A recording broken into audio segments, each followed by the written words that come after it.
Monsoon को लेकर खुशखबरी है कि इस बार अच्छी बारिश होने के साथ ही फसलों की खूब पैदावार होगी। आपको बता दें कि मॉनसून भारत पहुंच गया है। 1 जून को उसने केरल में प्रवेश कर लिया था। ऐसे में अब कोरोना वायरस ने देश की अर्थव्यवस्था को जो जोखिम दिए हैं उन्हें भरने में मौसम किसी मलहम का काम करेगा। अच्छे मॉनसून की वजह से देश की अर्थव्यवस्था को इससे फ़ायदा पहुंचेगा। इस समय देश आर्थिक संकट से गुजर रहा है।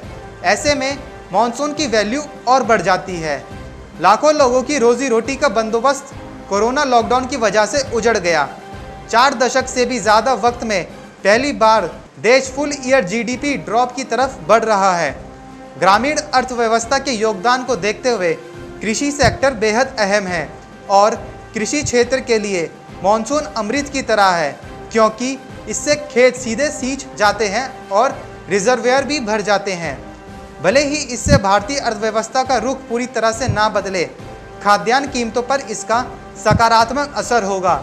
मिनिस्ट्री ऑफ अर्थ साइंसेज के सचिव ने सोमवार को एक वीडियो कॉन्फ्रेंस में बड़ी आशाजनक बात कही। उन्होंने कहा कि जुलाई सितंबर के बीच बारिश के मौसम में 102% बारिश होगी।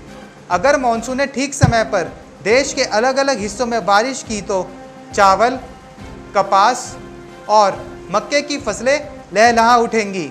अधिकतर फसलें सरप्लस होंगी, जिससे दाम नियंत्रित रहने में मदद मिलेगी। देश में होने वाली 60 से 90% बारिश मॉनसून के वक्त होती है। तमिलनाडु इसमें अपवाद है, जहां बारिश के मौसम में साल की सिर्फ 35% बारिश ही होती है।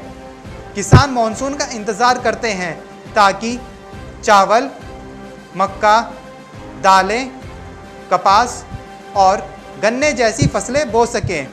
बारिश आने में देरी या कमी का असर बुआई पर पड़ेगा और फसल उत्पादन पर असर पड़ेगा। इसीलिए मॉनसून का सही समय पर सही मात्रा में बारिश करना ज़रूरी है।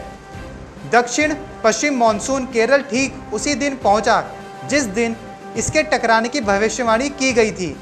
2019 में मॉनसून ने 8 जून को केरल में दस्तक दी थी।